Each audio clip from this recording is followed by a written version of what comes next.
Great. Let's get started. Good morning, good afternoon, good evening, wherever you are in the world. Welcome to this ValueCast from LT Innovate.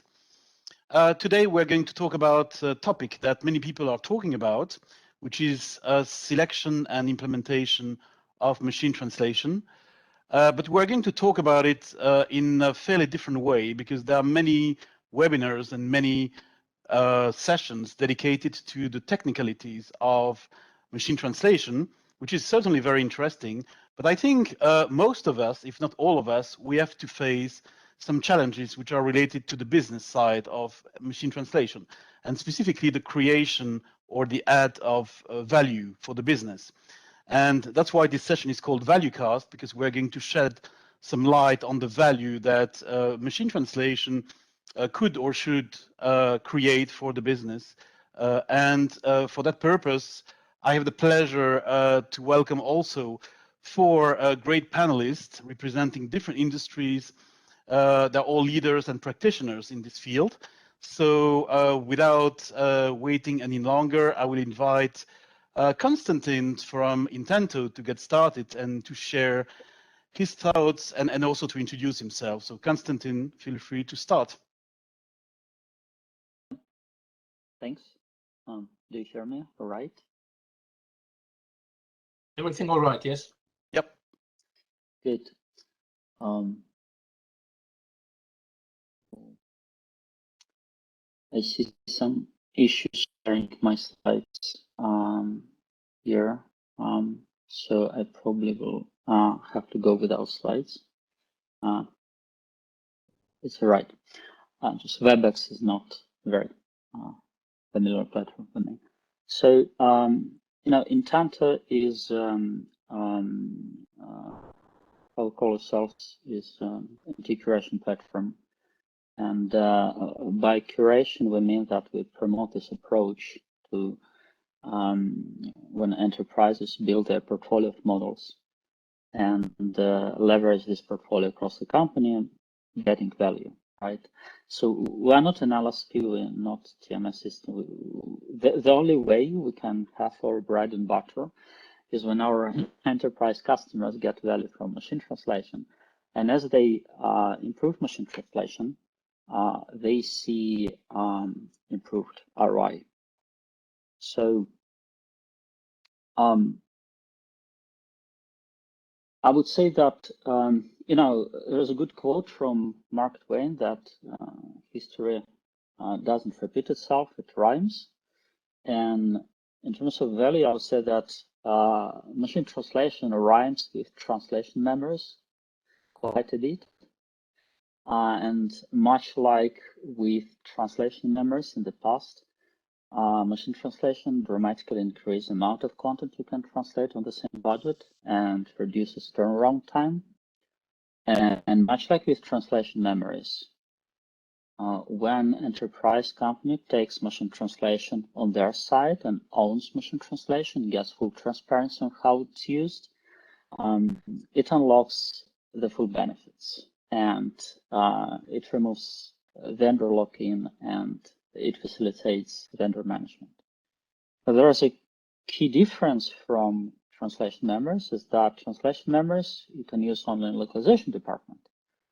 While machine translation is much more ubiquitous.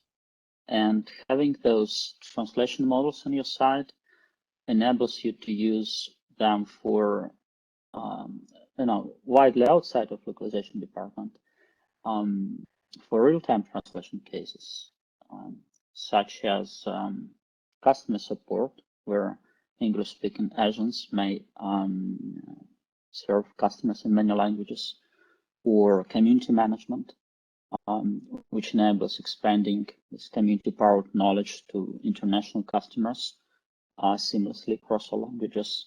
And even just you can use those models in on your digital workplace in Microsoft Office and other productivity tools. And for this, so we see these two groups of cases with real-time machine translation and localization post-editing. And as we see with some of the customers, you can reach really incredible value there with up to 97% of end users being happy with MT results, which basically means that for things like customer service, you don't really need human translation. And with up to 70% of content coming perfect in post-ethnic scenario. So I think the main question here is that why then everyone just does not get this type of value? And I think that's what interesting to discuss. And we see a number of obstacles to that. And first and foremost is just oh, you don't hear my audio? No, we do hear you. Is that right? Good, thanks. So first and foremost is getting internal approval in the company just to start working with machine translation. It's super important. Then fitting machine translation to purpose so that you can actually use the model you have for localization. You can use it, say, in live chat, where you would need to take care of tone of voice and profanity and other things. Then having right integrations in place, because it may turn out that even if you have a great model, integrating it with your Oracle customer service system may turn into a half-year project. And on our side, we developed some hacks around that, like, for example, that a Chrome extension which enables machine translation in any web-based software, which simplifies these things. And then we see that for real-time machine translation cases, the very important obstacle is user experience. It turns out that just connecting to APIs doesn't make any users happy. So this need to be figured out. And for localization, again, the fact that you have a model which saves lots of effort for the translator doesn't immediately mean that you have similar discount from your LSP. So it requires working with supply chain and or with your internal team if you have internal team. And finally, but last but not the least, it turns out that to get ROI and value, you need to measure it. And based on those measurements, improve. And that's when you really, over time, you get to those interesting numbers. So that's my view, and it will be, my topic is how to actually fit machine translation to purpose, and it's super interesting to hear from other participants how if they see the same obstacles and how they overcome them. Thanks. Thank you very much, Konstantin.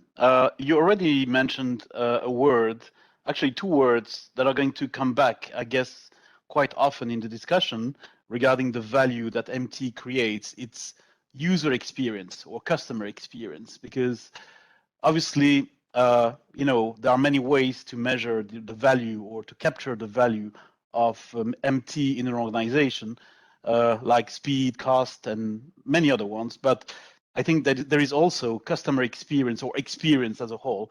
And I think that I would really love to hear more about that in the rest of the discussion. And I'm sure I will. So thanks for mentioning those two words. I think it's a really good start. So thanks for that. And let me move now to Iti Sahai. So Iti, we are listening to your thought about this exciting topic.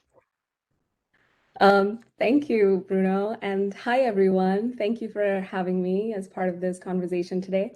My name is Iti Sahai. I lead international product and focus on building platform capabilities that enable product market fit, growth, and a very inclusive user experience. So what I can offer to this conversation is perhaps the non-traditional ways of implementing MT in your workflow and your organizations, and how you can still leverage this really powerful tool, but use it to your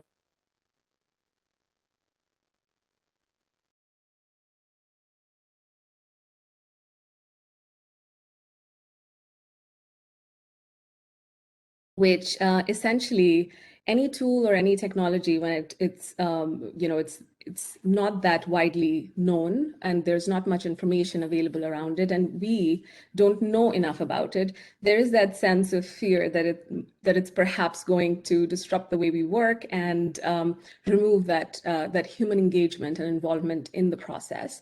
And I like to think of MT as a calculator. When the calculators came on the horizon, they didn't really put accountants out of work. They, in fact, made their work, them more productive and more efficient in the work that they do.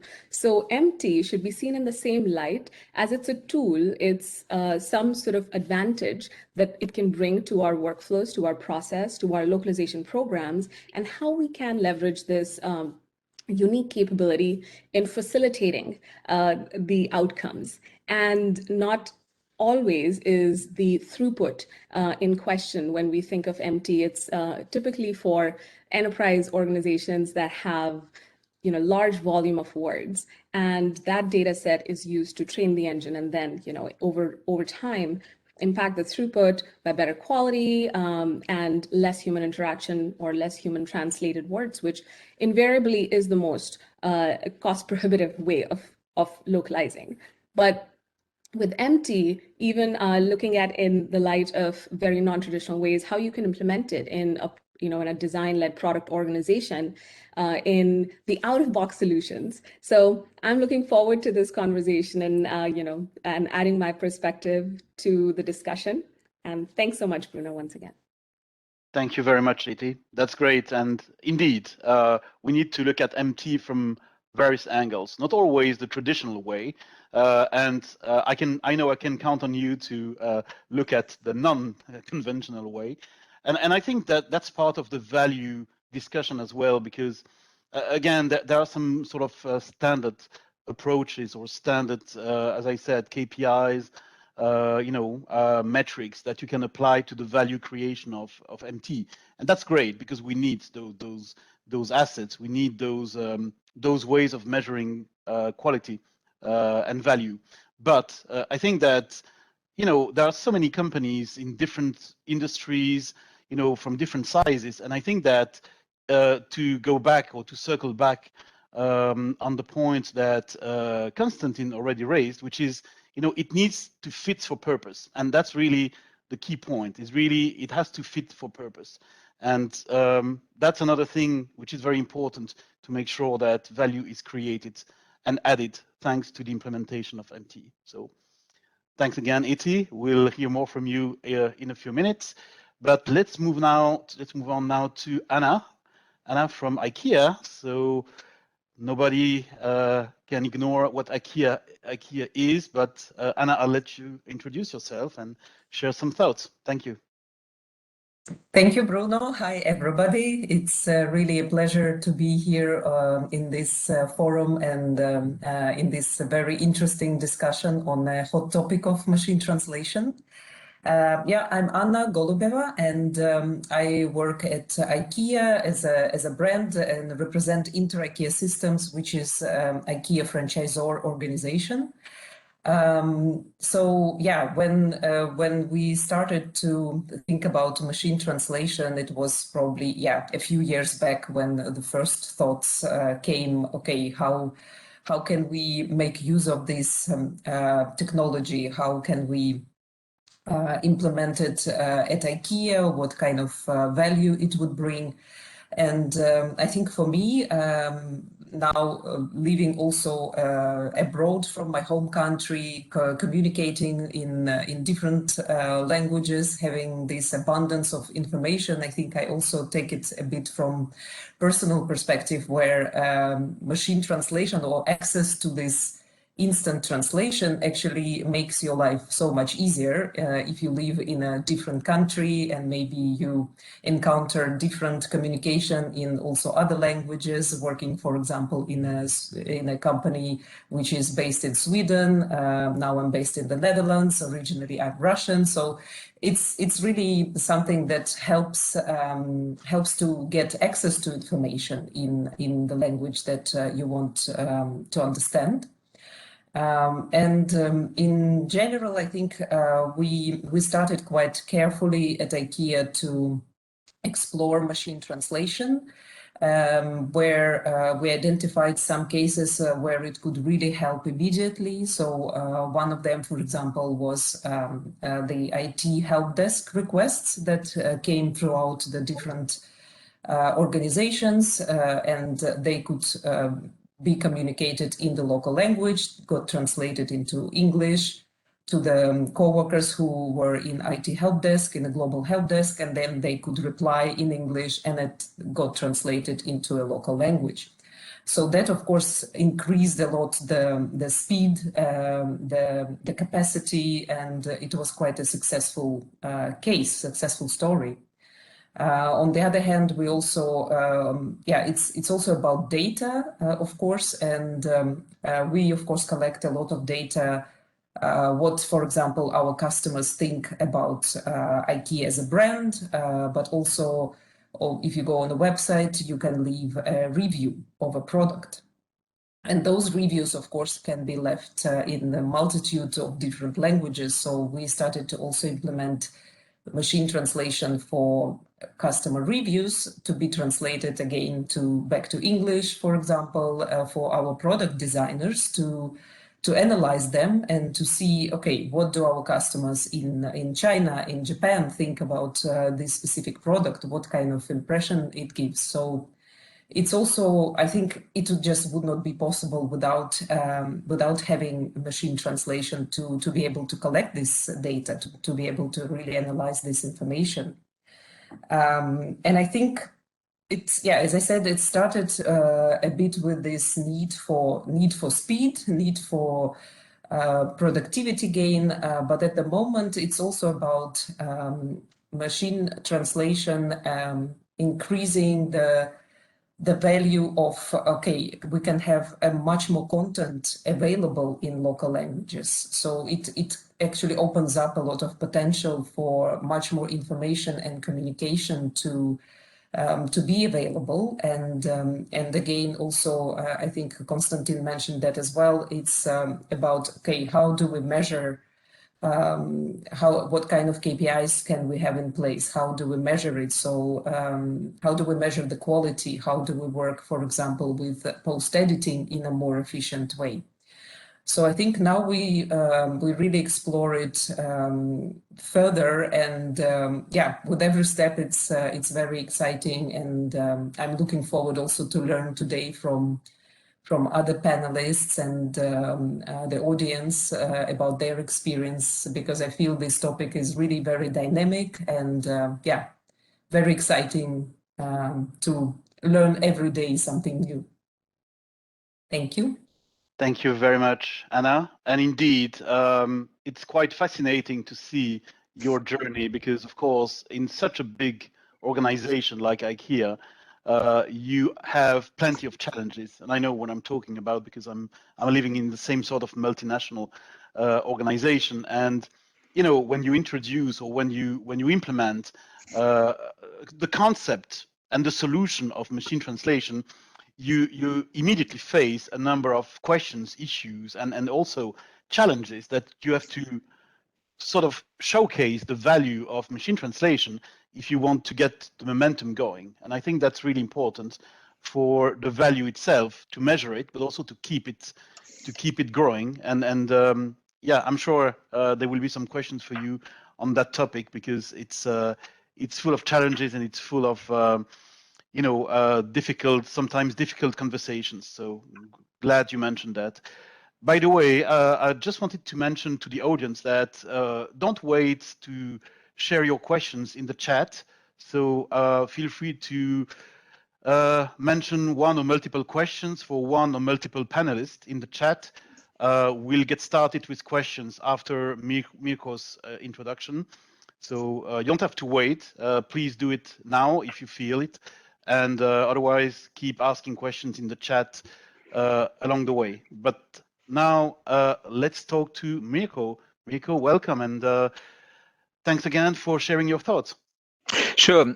So thanks for inviting me here. Feel very honored to be on this panel, and I'm probably the veteran on this panel. So I'll talk a little bit about my experience and where I see maybe the evolution where we've been coming from. But just about myself, so I work at the World Health Organization in a new division called the Academy. Basically, the massive online, open online course system that the World Health Organization is developing and putting in place, both physically with training hubs and locations across the globe, but also online. And of course, with the global reach, so language and availability in multiple languages plays an important role there. So that's my current role. Before that, I was at Translators Without Borders as head of technology, where I used a lot of machine translation, but also other technologies. And before that, mainly in the industry. I actually started, so originally I'm a computational linguist and started in more academic machine translation research projects back in the 1980s and 1990s. Then moved on to what today you would call a startup. At the time, it was more dodgy small companies that went quickly out of business when investors figured out that machine translation wasn't quite as good as everyone promised already at the time. And then so moved from rules-based machine translation systems then to a first production implementation with Systran.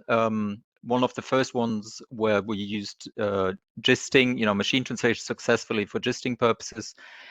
Then when was that, maybe 10 years ago already now, when Moses came around, so as statistical machine translation, when it started to become possible to increase productivity, talking about value, the value that machine translation brings, then the focus moved from gisting to productivity to gain some savings in your translation budget.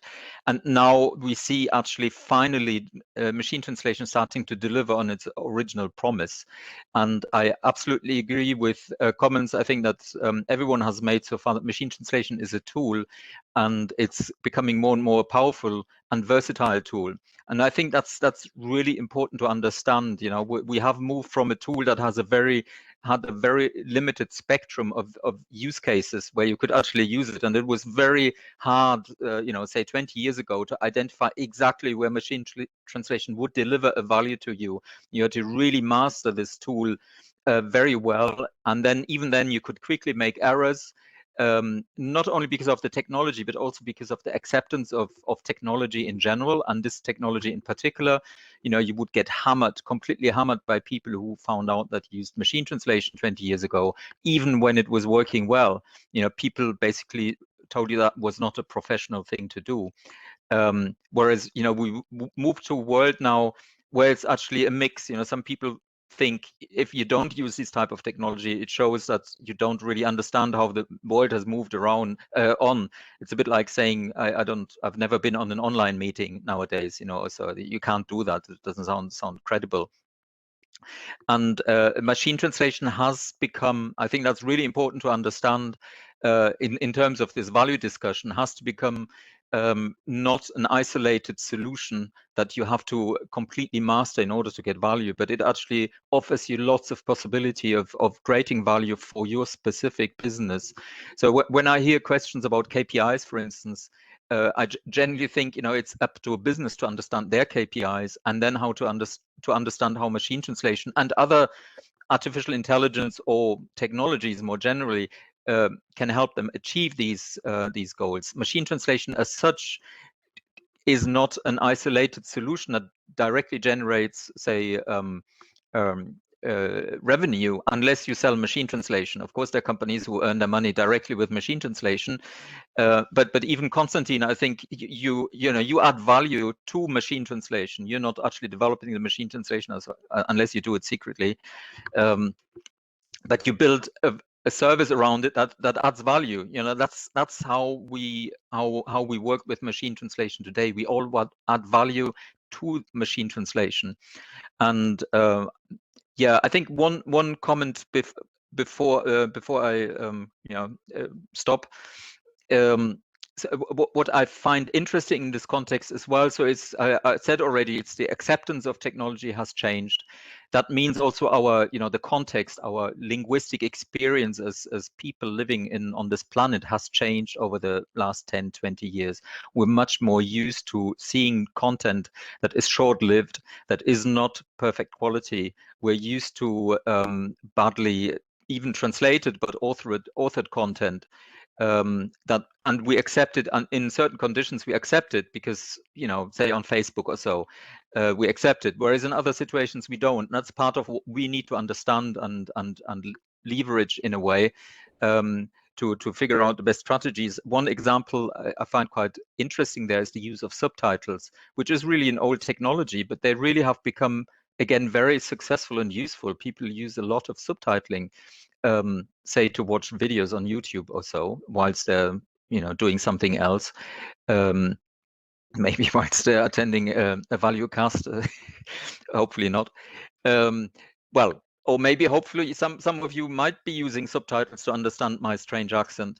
And I find that interesting how this very new technology, brings us, adds value to old technology, fairly old technology, automatic subtitling. And I think there are lots of ways for us to again, to leverage, take advantage of the evolution of this technology and machine translation in that context to generate new value. Stop. Thank you very much, Michael. Yeah, I think you're absolutely right when you said that, first of all, MT is a tool and it needs to be put in the framework. It needs to be put in a valuable framework to deliver value, actually, which is something that some people tend to forget. And the other thing that I keep in mind from your introduction is also the fact that indeed some companies don't know what quality or value is for them. They cannot define it, and then when they want to define, or when they want to measure the value of MT, then of course it becomes a very difficult question, because they don't know how to define it for themselves. So then you can always make circles and say, well, value is this or quality is that, but if you don't start by understanding and by defining what is really valuable for yourself as a company, as an organization, obviously probably the way to value creation will be quite challenging, to say the least. So thanks for mentioning that. I think it's a great point. And we do have some questions. The first one is for Anna. Doesn't machine translation add too much fuzziness for text analytics? If a process with 80% precision, which is MT, provides the input for another one with 80%, which is text analytics, you end up with 64%, which is probably too low. What is your thought about, the creation of, fuzziness for text analytics based on the use of your MT?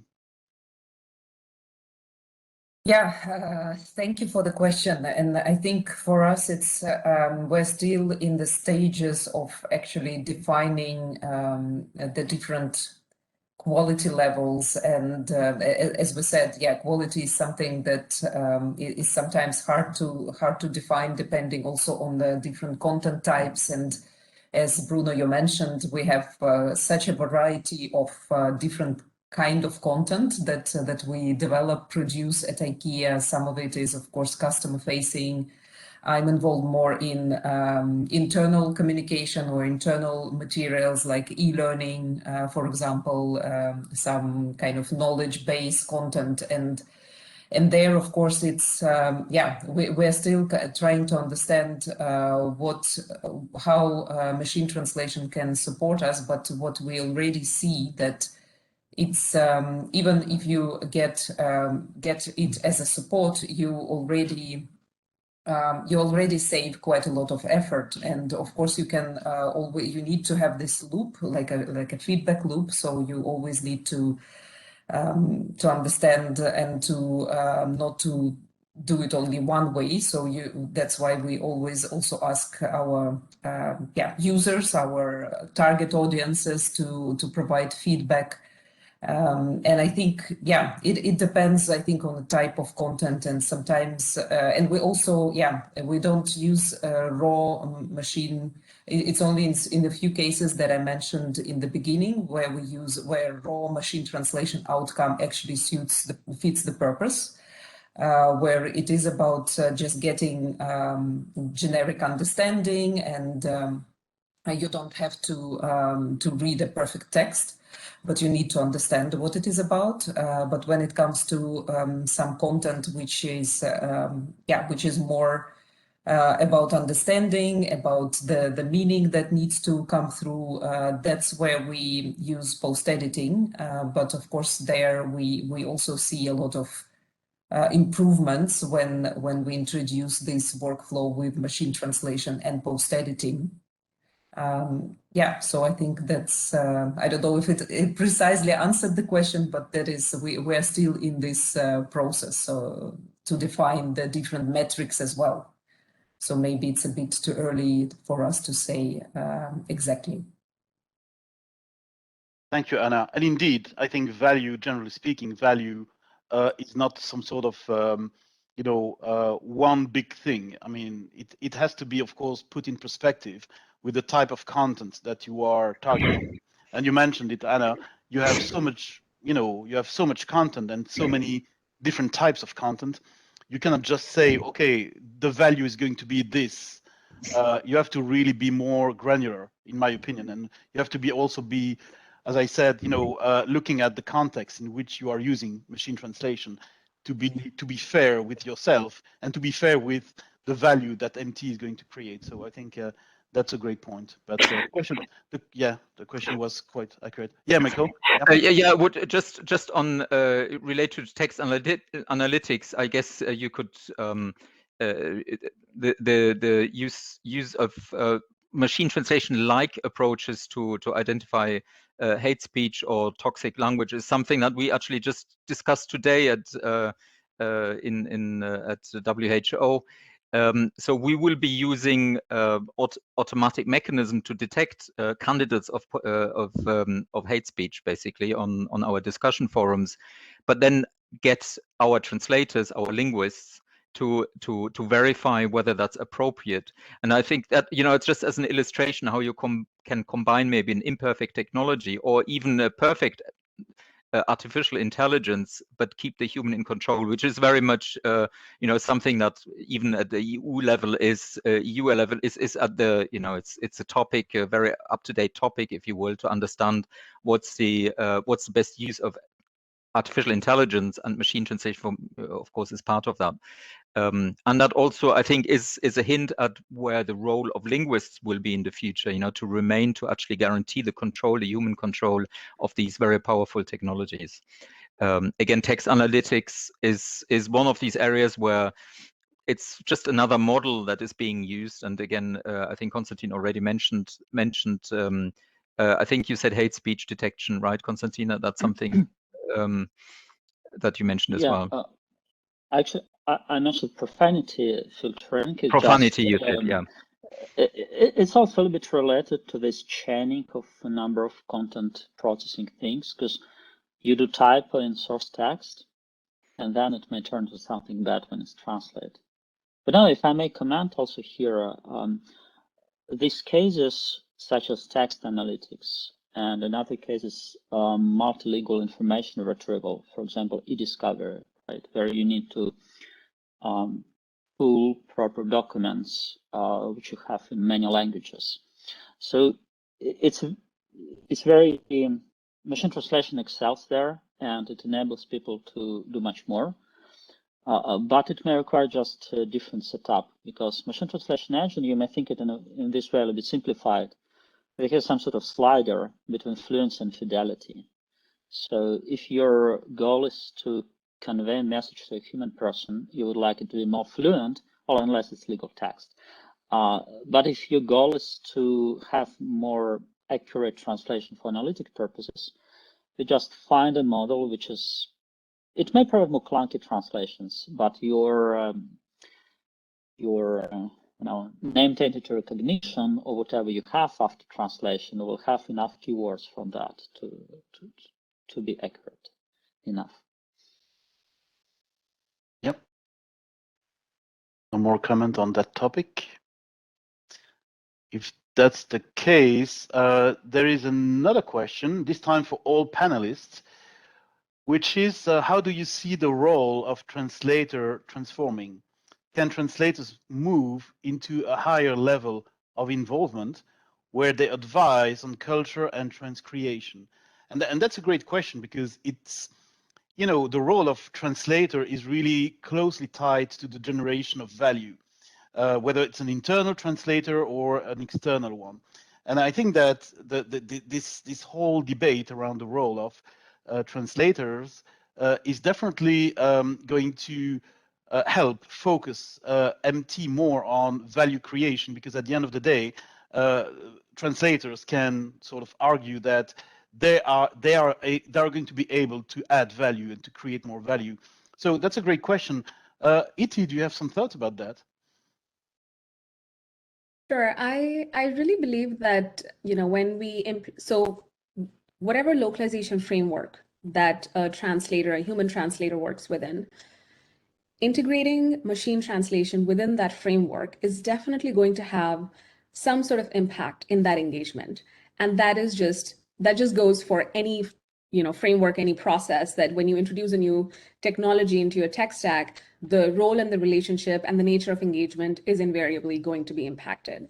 And moving up or bringing more value, or that change, I exactly don't know how that would be in the future for a human translator. But the one thing that I can say from having conversations with, you know, human translators, people who do work within frameworks and with clients who have very advanced and evolved machine translation programs, there is a change. And what I can communicate is that, from what I capture from that conversation, is that because it has made translators more efficient and improved the efficacy of their work, they are not sitting there and translating as much. They are focusing more on proofreading and editing the content and making it fit to the brand voice and tone, because invariably that is something that a machine can't achieve. Because the truth about language is, even though we are discussing and deliberating machine translations here in this room today, in this virtual room, language is, even though not tangible, it's an organism on its own. It's evolving or devolving, however we humans choose to interact with it. But that change is happening in the world today as we speak, in a high school somewhere, on the internet somewhere. That change, that evolution of language is happening as we deliberate on machine translation. So that machine is not going to be able to encapsulate all of that in real time, right? So that human interaction, that human translator then brings the value of, from not just the linguistic perspective, but also the value and the whole message in terms of if it fits the context of our conversations today, of our society. And then, of course, for a business, is able to translate that brand voice and tone, which, in addition to that, you know, machine-powered front, you know, translation baseline, but I feel that change in the engagement with the human translators, they would feel long-term being involved with programs that have machine translation.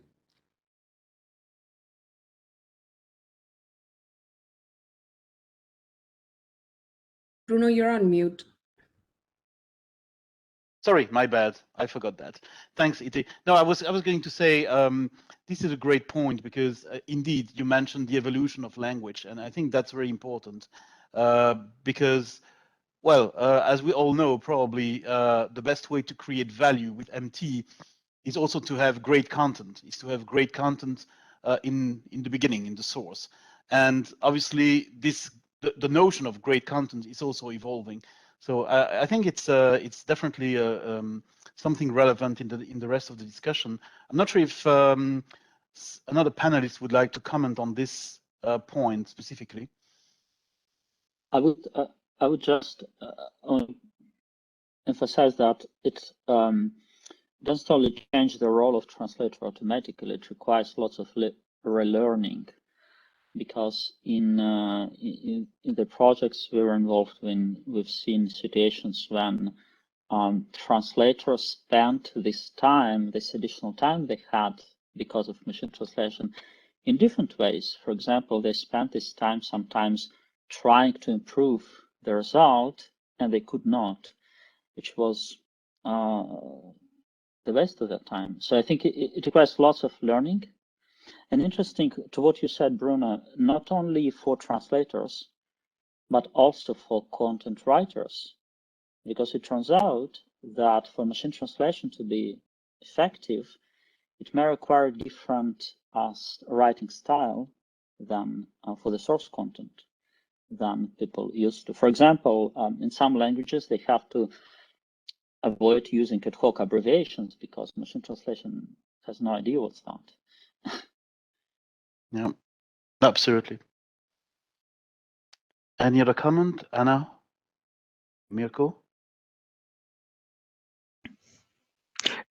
Yeah, I mean, about the question of where how the professional, I absolutely agree with what E.T. said as well. And I think I tried to give an example of what I said about this, intervening to control the technology as well. And it's true. I think the value, ultimately, value is always being created not by a tool, but by the person or the people using a tool, by the human. By the human beings using the technology or the tools. That's where the value actually is being created. And there is a natural, and it just makes perfect sense that translators, while they stop translating, this working like machines basically, that they actually move into an area where they will be adding more value, creating more value. So it's as a whole, it makes a lot of sense. But that it does challenge the current practice that many people maybe have been trained towards or been used to during most of their professional career. So that's the case as well. That's actually probably the case not only for translators, but in many jobs. That's the case, right? That's they keep evolving and maybe even at faster paces than before. Personally, I'm not convinced of that, but they certainly evolve a lot, and translators are exposed to that too. We shouldn't minimize that challenge, and also individually for people, not everyone, it may be a great opportunity. But overall, how this job is evolving makes, I think, it offers great opportunities. Also, particularly thanks to the improving machine translation, because precisely the boring mass production part of the work is becoming less and less important in your day-to-day activity. I think most people should appreciate that. Definitely. Not sure, Anna, if you wanted to add something. Yeah, I think I agree with most of what has been said, but I think it's about on Mirko's last point about improving machine translation. I think that's also where I see the role, one of the roles of the translator to actually provide this unique input, because it could be that the machines at some point will learn by themselves, but of course nowadays it's still you need human involvement for them to be able to learn and become better, especially when it comes to tone of voice and style, which in many cases is still lacking when you see the output of machine translation. So I think it's really, it becomes quite a unique role that a translator can bring in this new context. So I think it's quite interesting. Yep. Yeah, and I remember I saw a presentation some years ago where there was a new definition of the translator, which is that now the translator is part of the value chain, and not only of the supply chain. So I think that's a great way to sort of look at the transformation of the role of translation, but also in terms of value creation. So, yep. Next question is for Anna. In the IT helpdesk workflow you talked about, how do you make sure that the users are satisfied with the quality of the raw machine translation? Do you use metrics like edit distance and also request feedback from users, maybe in a Likert scale. Can you tell us more about that, Anna? Yeah, I think I mentioned it a bit in my previous reply, but when it comes to metrics, I think we're still in the starting stages of understanding how we can apply it in a good way and to identify those kind of KPIs and what kind of data we want to see. But for this specific use case, of course, before it started or it was put into production, let's say, there were a lot of tests done and also to identify actually which engine works best. And then again, yeah, there were certain metrics in place to really measure that, to do this analysis. And also, of course, yeah, we ask user feedback. And also when we use machine translation, we try to always to always engage with the users, so to ask them to have some samples that they can evaluate. And of course, yeah, it depends what kind of language, even for that type of content, which is it can be quite easy for machine to just translate and get the right output. But it's still, yeah, it's so much depends on the language. Some languages are, of course, better than the others. But yeah, I would say it required some testing before we could put it into production.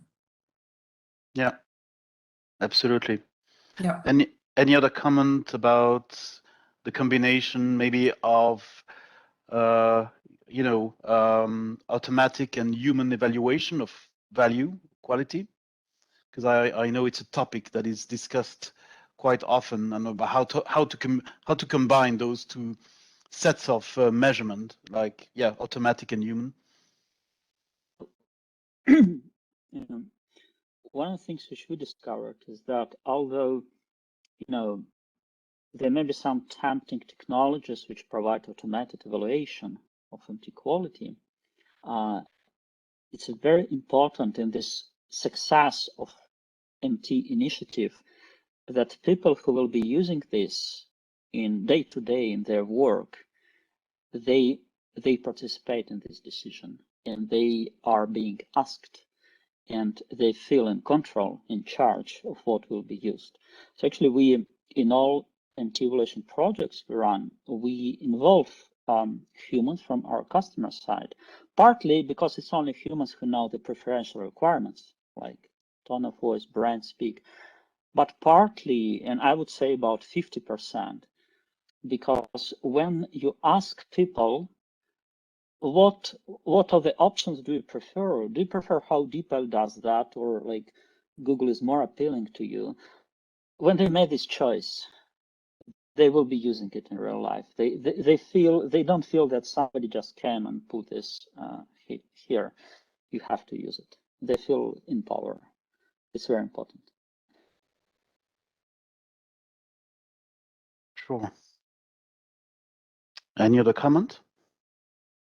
Just like to add one thing, that eventually the machine, we're leveraging a machine translation and a MT interface to accelerate the process of translations and perhaps have cost savings and have success criteria that it needs to fulfill. But eventually the outcome we're looking to drive from that is that humans are going to read that language. So machines are not reading it, right? So that validation and that testing needs to be done from a very technical perspective by machines, by an algorithm to test for the accuracy. But at the same time, humans also need to be involved in that testing phase because humans are the eventual customer of that content. Thanks, Eddie. Any other comment on this topic or subtopic?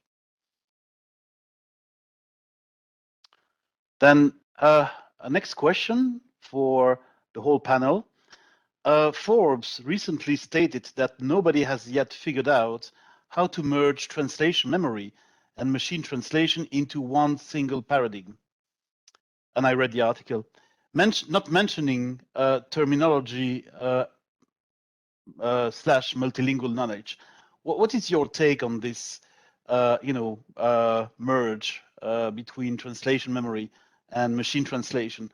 I remember I read that article, which was very interesting. It's one of those probably thinking forward articles, but yeah, what is your general thinking about this concept or this approach? Konstantin. I think it's a good illustration that something which is written in this field a year ago may already be a little bit old news. I mean, so you see today that actually a number of companies are providing a blend of machine translation and translation memories. For example, this sort of machine translation engines which enable incremental training real time, such as LILT, Modern MT, the Cistern Neurofuzzies, Amazon Active Custom Translation. They actually do something about that. They find a way to leverage training data, which is essentially translation memory, and machine translation, and decide where they go to machine translation, where they go to this translation memory, or they maybe use some blend of that. So it's already happening. Thanks, Konstantin. Any other thoughts from the rest of the panel? So in terms, I can add something to that question. In terms of MT and the translation memory not existing in the same paradigm, there are some middleware softwares and services out there that are providing that central source of truth for all your data, all your engagement, the quality, the ROI, if you would, and so there are options that are in the works today as far as providing that middleware service where you can have MT, you can have your TM, you can have other CMS integrations in that middleware. That would just be your one central source for all the integrations and essentially your localization tech stack to leverage from. So having not read the article, that's perhaps just my perspective on where I see the transformation happening in the future, and that being the norm and not the anomaly in localization frameworks, that we will eventually lead towards having, multiple numerous integrations. And just as the roles and the engagement of folks in the, in that who have a touch point with international and that content, as that evolves, there is need for that customization, picking and choosing, and there's not going to be that bulk dump of translation from, just localize everything because it's not efficient. There isn't any eventual value we're driving for the customer or for the end user by providing them just massive, copious amounts of content localized in their language. And eventually, localization and language is that first layer of personalization, which is the shift which is just the future. It's inevitable. That's how we interact with a lot of our tools and technology today, every day without even knowing it. And personalization, it's the way to go. And that on the back end is going to inform the way we design our tech stack as well. Yeah, that's great. And when you say personalization, for me, this is really tied to customer experience, because of course, this is when you are really becoming really personal with the people. And you're not just delivering an experience like to a total audience, but you really deliver an experience which is really touching the person himself or herself. So yeah, absolutely. Any other comments? If I may add, oh yeah, sure. I want to add a small comment, because what I realized, this question actually has two layers. Because one thing is just technology part, how you blend TM and MT, right? It's fair ways. More importantly, that actually translation memories and these discount grades for fuzzy matches, right? They actually very incorporated into the whole market and pricing models. And this part about if you just started use machine translation alongside TM, so what you do with your pricing with your vendors, That's a more tricky question, and that's much harder to solve because with those fragmented long supply chains, having aligned the whole supply chain around now how you sort of match those fuzzy match rates and post-editing effort type of things, that's a hard thing. Mm. So that's not correct yet fully. Mm-hmm. Right. Yeah, thank you for the comment, Konstantin. I think you hit the point. The business model is the hardest to solve, but also technology-wise, I think the integration in most cases is, as it has been done already 20 years ago, if fuzzy match below X, then MT. And that's not merging something, that's somewhat plumbing it together. And we haven't even mentioned terminology and knowledge yet. So I think the Forbes article kind of stands because in most cases, it's not very integrated. And by the way, before moving to the next question, this is just a message for all participants in the audience. You can unmute yourself. So if you want to ask a question or just make a comment like Jochen just did after the next question, feel free to do so. So you can still, of course, type your question in the chat, but in a few minutes, don't hesitate just to unmute yourself and to participate live so that we can hear you and we can see you, just like I can see Jochen now, which is just perfect. Mm-hmm. Thank you very much. Next question. Well, actually, it's a comment and a question. So the comment first, which is coming from Rod. I believe that the use of machine translation generates direct revenue. If we think about the days, the weeks, the month of sales that an enterprise can gain through having its products and services sooner in the marketplace, which is absolutely true because machine translation is definitely for many organizations about speed and about time to market and time to consumer. And then comes the question to the panel, so everybody can react, answer. I would dare to say that out of all localization activities, machine translation is probably the easiest to quantify from an ROI perspective. Would you agree? So feel free to agree or not. Who wants to start? I can start with saying that being in the globalization industry and having been in the localization world for over 15 years, nothing we do is easy in terms of getting that traction from the business. That is always a conversation. It's perhaps a good conversation starter. And I would say that no matter what technology it is, or headcount it is, or process it is that we are looking to adopt and implement across the enterprise, nothing is easy. And to quote a dialogue from the movie Notebook, nobody said it was ever going to be easy, right? So it's an ongoing challenge, and but I do feel there is immense opportunity. And if we look at it from that perspective, that what is the outcome we're looking to drive, whatever MT integration it is. And I have used MT in, as I said in my intro, in the non-traditional sense. So in being part of product and leading product for growth and for international, using MT integration in the early design phase has proven extremely successful in the sense that it allows for identification of any downstream issues that could potentially arise after the product is being developed or is ready for release. So when we are still in the wireframe stage and early design iterations, it's easy to pivot and build that design to adopt and accommodate the target languages. And invariably, what it does is it builds empathy for our end user. And once we build that, because it's a fact that our technology is biased, especially if we think of North America, where a lot of technology companies are harbored, that we build and we think of our technology in left to right and predominantly in English.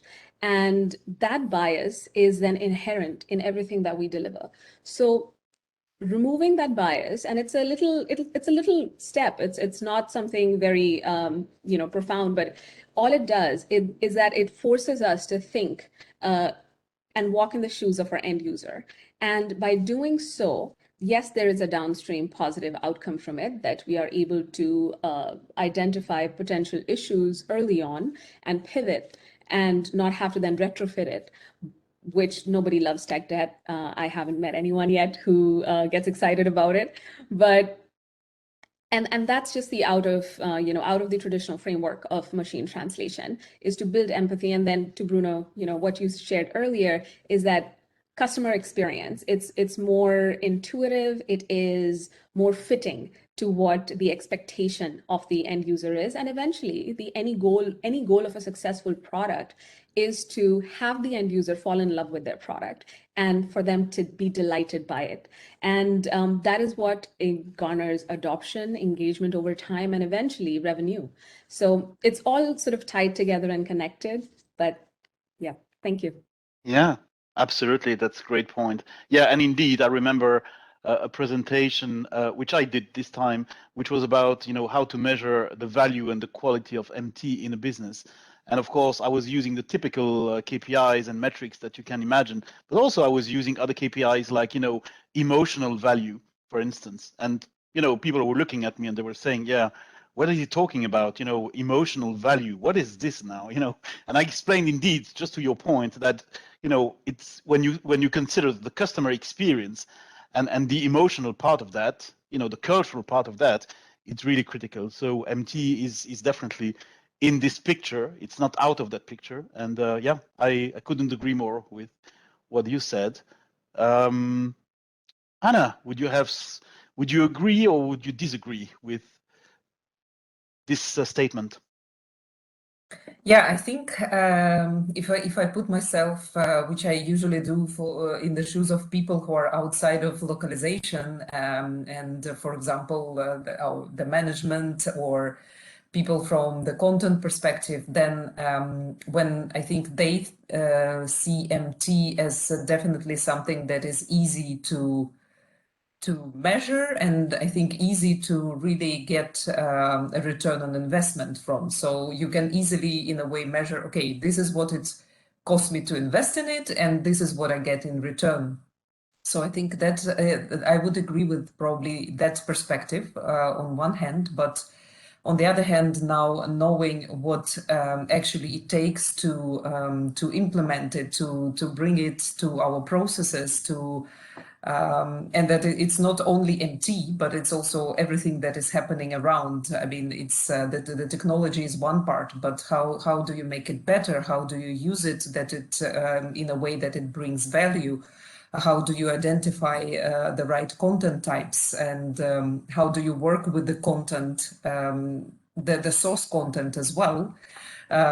So we started to also implement this kind of style guide, which incorporates this part of how do you actually write with machine translation in mind, because then you could easily make it more efficient when it comes to the translation step. So I think, yeah, I would say, yeah, I partly agree with the statement that probably if we just take MT as a step, it's quite easy, but it's not only that. It's much more in total when we talk about localization, translating. So it's a multi-layered concept. Yep, sure. Thank you. Mirko, any thought or any opinion?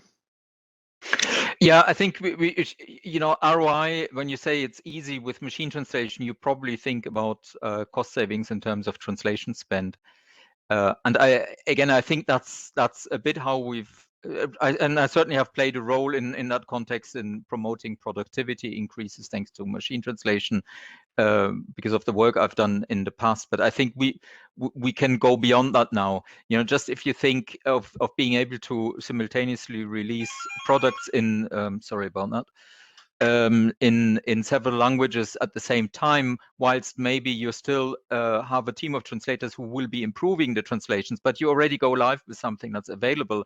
That's an enormous value that will actually probably be harder. That's more part of your actual business value. To be able to to reach your market at the same time in all the languages. which brings then across also the team to the notion to the product developers, for instance, that their product delivery is not just English plus translation, but it's actually in all the languages, and that's a value that's probably hard to capture, and that may actually be more important in the longer term for many companies to be able to say, you know, from the outset we have a global reach, and not one where we start in one language and then, you know, if a product is successful, we try other languages. And even if you sometimes fail, you know, you may just launch a machine translation of a given product, machine translated version of a given product in a relatively, you know, in the language of an emerging economy or so, to see whether people respond to it. Just to have that ability, maybe at very little cost, to launch efforts like this is, you know, may have more value than the money that you save, because you know, you have a higher translator productivity.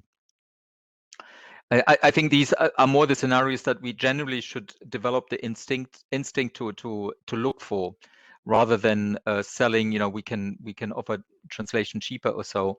We can actually do much more now. You know, you get much more out of using translation one way or another. Yep. Thank you very much. I would agree, and also I agree a lot with what Mirko said, that one story is saving time and money for traditional localization, but then you end up, you know, localization departments, they sometimes have challenges explaining the real value of traditional localization to the business. And translation doesn't help here. It just helps to be more cost efficient in this place.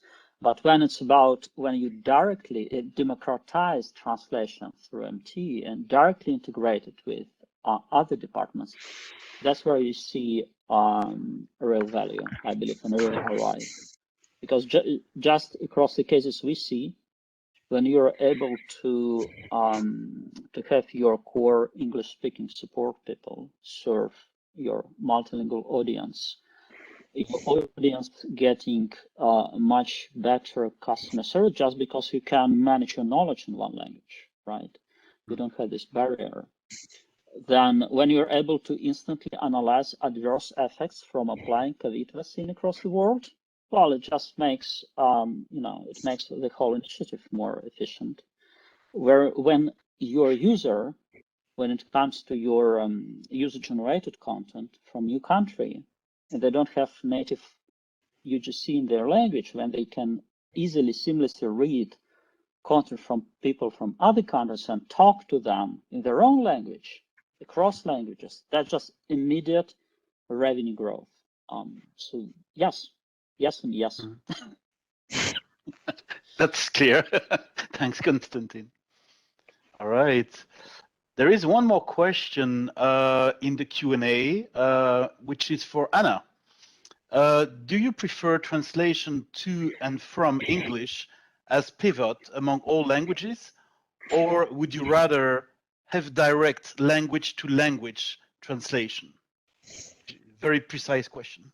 Yes, I would say that ideally, if the quality is on the right level, the language to language would be preferred. But I know from our experience for the moment, I guess, yeah, when we have the need, we're pivoting. But I guess, yeah, it requires quite some improvement in the engines and the technology that you can basically select any language and translate, and select any language to translate to. But I think I would say that would be probably ideal to go directly. Great. Mirko, any thought about that?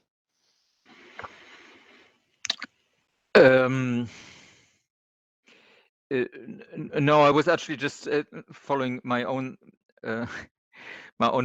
thinking in a way which is connected, but not exactly an answer to that question.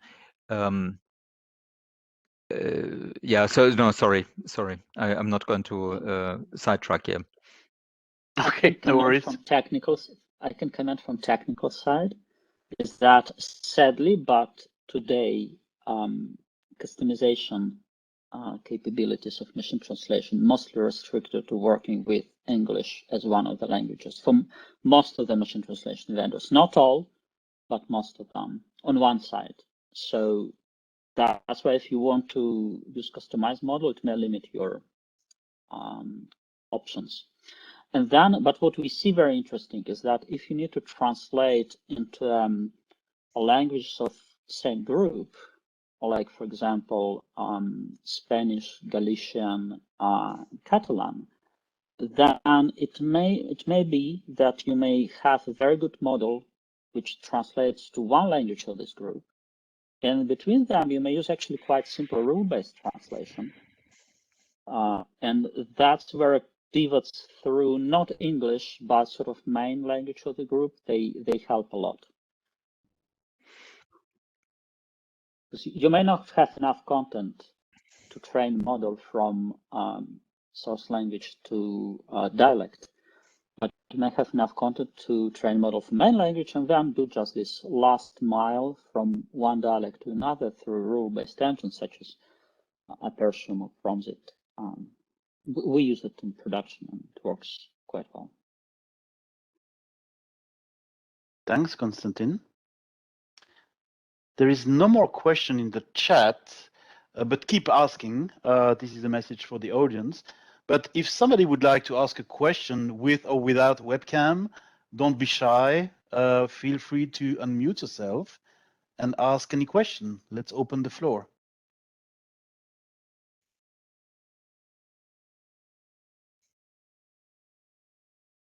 No question from anyone?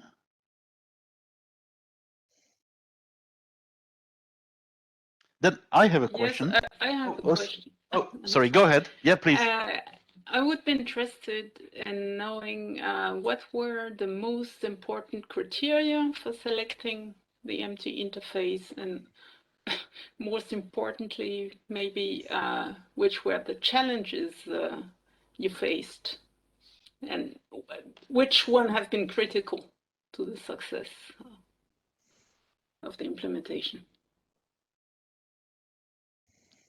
Who wants to pick this one up? It's a great one. Yeah, Iti. So that's an excellent question in terms of addressing the challenges and the opportunities of selecting MT. But I want all of us to take a step back into even identifying what are the key pillars of going down the path of MT. The first key initiative is research. Educate yourself. There are experts like Konstantin and the rest of my panelists on the client side who could probably speak more to their researching and what they did in terms of identifying the right tool and the right MT. And to the previous question of language to language versus English to language, so different engines have different capabilities. And in that research, more than likely, you will discover that there is no one solution or one MT that would be the key to the entire success of your program. So there might be numerous engines that you might have to integrate and test with, which brings me to the next pillar of this MT framework, which is testing, which I think needs to have that human capability, but also the machine capability in the testing phase. And thirdly, when we go into the implementation stage, it is really important to select multiple engines and give them enough data set, create the data set to push through the engine to really be in a place where you can identify which path might be, or which, what ingredients, so to speak, would be the ideal in sort of building your MT program. And lastly is measure. You can't measure enough. It is not one and done. It is going to be iterative. It is going to be an ongoing process, and you decide that cadence of how do you measure the output of the MT engine recipe that you have tested and implemented in your localization framework. if you want to test it every 6 months to see how your source content needs or source content has changed, which will then inform the output of the machine, right? And or you want to do it, every quarter if you have the bandwidth to do so, every 6 months or a yearly cadence. And that is never going to end, I suppose, as long as you are creating new content and your source is evolving, the kind of content types, perhaps the use case, from legal content to a more customer focused, customer support content.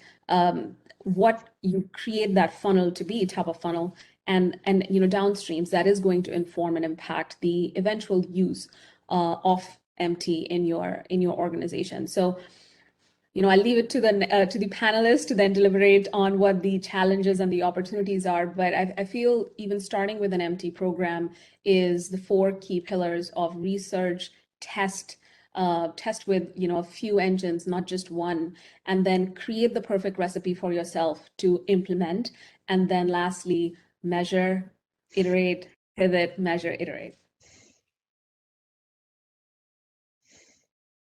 Thank you. Any other? If I Oh, yeah.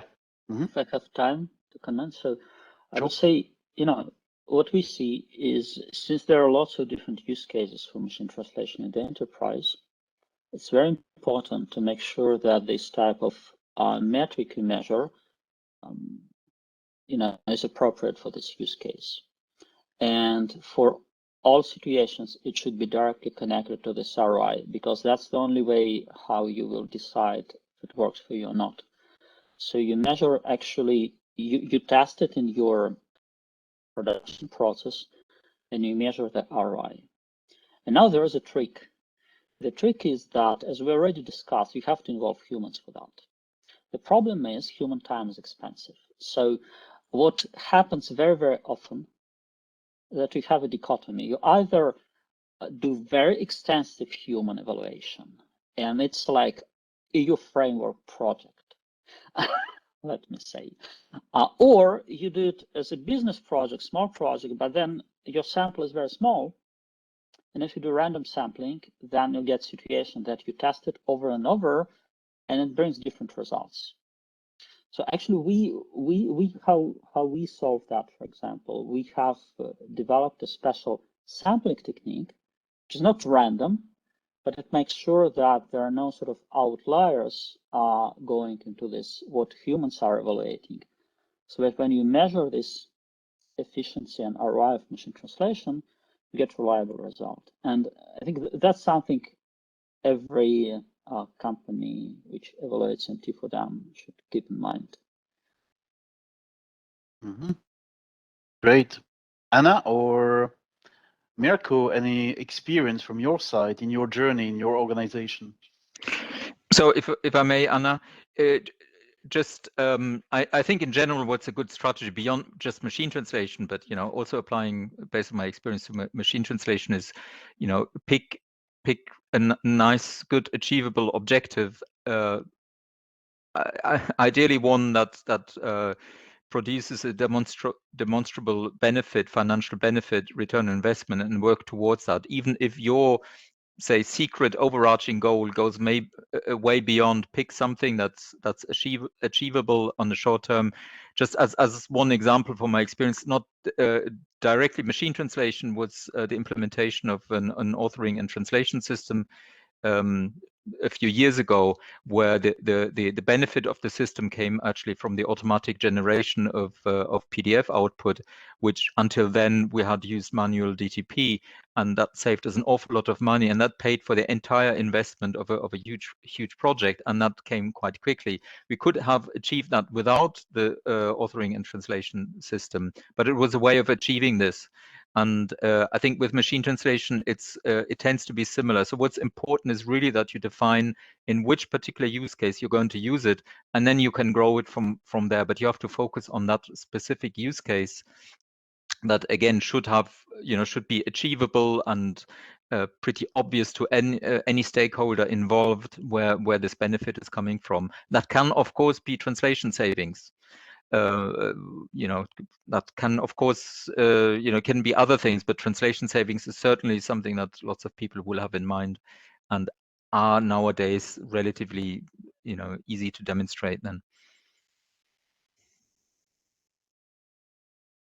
Yeah, I think I can add to this testing part and also connected to the use case that you decide to implement machine translation for. It can also differ so much. The ones that I mentioned, for example, with IT help desk was quite straightforward, and it was done in a quite short time.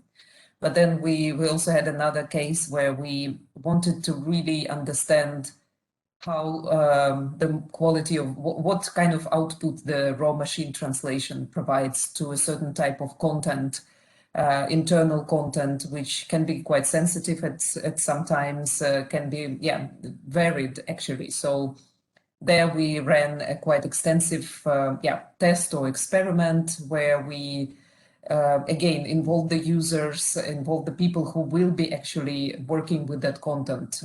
So if they see it in their local language, how do they experience it? How do they experience it compared to English content that they see when they switch the language, for example? But also if the target group who are not English speakers, how do they experience this content in Spanish in that case? And I think we used also some criteria that we have in our style guide, but also that relates to how it can be very simple from the basics, how accurate, how understandable it is, but also does it reflect to a certain extent our tone of voice. If we provide the data to train the engine with, does it provide the expected outcome?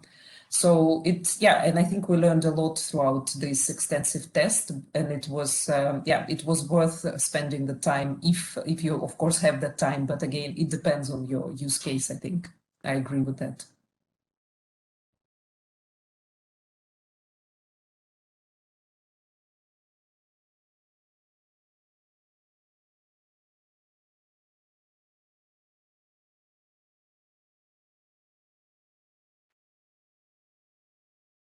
Bruno, I have a question. Could I ask a question? I'm not sure if you're on mute, Bruno, but I didn't know if you're. Yeah, absolutely. I was saying, Okay. I was saying, absolutely, yeah. Yeah, I have a question. I know we have a few minutes left. I'm Mark, and I'm curious.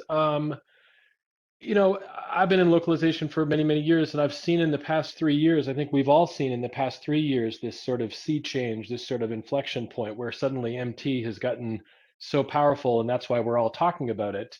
Can I ask the panelists, what do you guys see 2 or 3 years down the road from now? So we've had this major movement that made so much progress in the past couple of years. Where are we going to be 2 or 3 years from now in machine translation? Just curious as to your thoughts. Great question, Mark. Edie, do you want to go first? I was hoping to go last, especially because they're experts who probably who are creating the future of MT on this panel. But in my opinion, I really feel that there is a need, and it is my hope. I can't predict the future. I hope that was a skill in my toolbox.